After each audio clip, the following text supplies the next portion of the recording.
હવે આપ નર્મદા જિલ્લાનો સમાચાર પત્ર સાંભળશો, જેના લેખક છે દીપક જગતાપ. ગુજરાતની જીવાદોરી સમાન સરદાર સરોવર નર્મદા ડેમ પર પાણીની આવક 44,262 ક્યુસેક છે.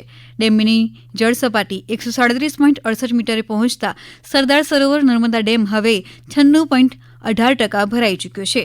સાથે 250 મેગાવોટ વીજ ક્ષમતા ધરાવતા કેના હેડ પાવર હાઉસને પણ ચલાવવામાં આવી રહ્યા છે, જેમાંથી પાણી 22,056 ક્યુસેક સીધું તળાવમાં જાય છે અને 0 પોઈન્ટ ભૂમલિયા ખાતેથી મુખ્ય કેનાલમાં 2,338 ક્યુસેક પાણી છોડાઈ રહ્યું છે.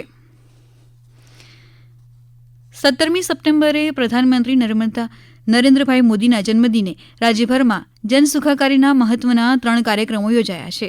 ત્યારે નર્મદા જિલ્લામાં પણ સ્વચ્છતા હી સેવા અભિયાન, સેવા સેતુ કાર્યક્રમ અને એક પેડ માં કે નામ કાર્યક્રમ યોજવામાં આવ્યા છે, જેમાં ચૂંટાયેલા જનપ્રતિનિધિ અને કાર્યકરો તેમજ નાગરિકો પણ ઉત્સાહભેર જોડાયા હતા.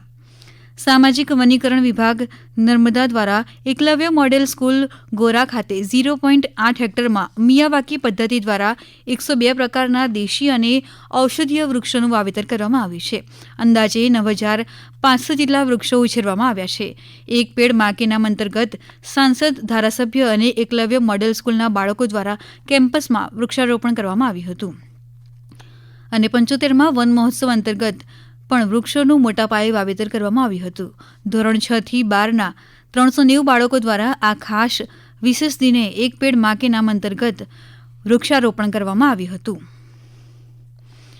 નર્મદા જિલ્લાની રાજપીપળા નગરપાલિકા દ્વારા રાજપીપળા જૂની સિવિલ હોસ્પિટલ સ્વચ્છ ભારત અભિયાન અને સ્વચ્છ સર્વેક્ષણ 2024 અંતર્ગત જનજાગૃતિ સ્વચ્છતા અભિયાનમાં નાંદોદ વિધાનસભાના ધારાસભ્ય ડોક્ટર દર્શનાબેન દેશમુખની ઉપસ્થિતિમાં સ્વચ્છતા કાર્યક્રમ યોજાયો.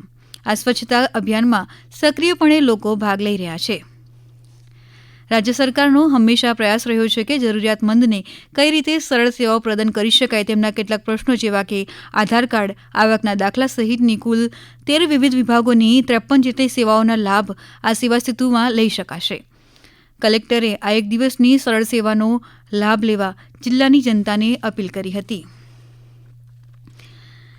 રાજપીપળા ખાતે દરબાર રોડ સ્થિત જૈન દેરાસર મંદિર ખાતેથી જૈન સમાજ રાજપીપળા દ્વારા પર્યુષણ પર્વની પૂર્ણાહુતિ નિમિત્તે ભગવાનનો વરઘોડો વાજતે ગાજતે નગરમાં નીકળ્યો હતો, જેમાં મોટી સંખ્યામાં જૈનો જોડાયા હતા.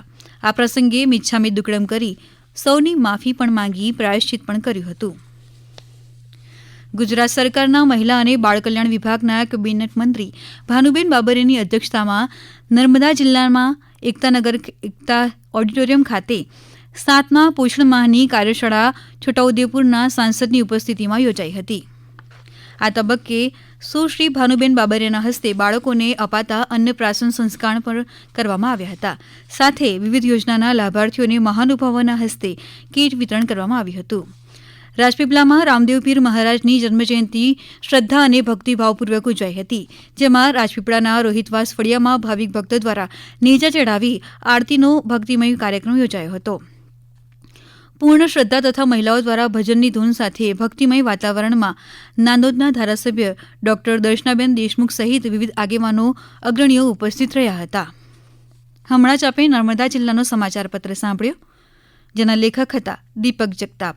આ પ્રસારણ આકાશવાણીના અમદાવાદ વડોદરા કેન્દ્ર પરથી કરવામાં આવ્યું.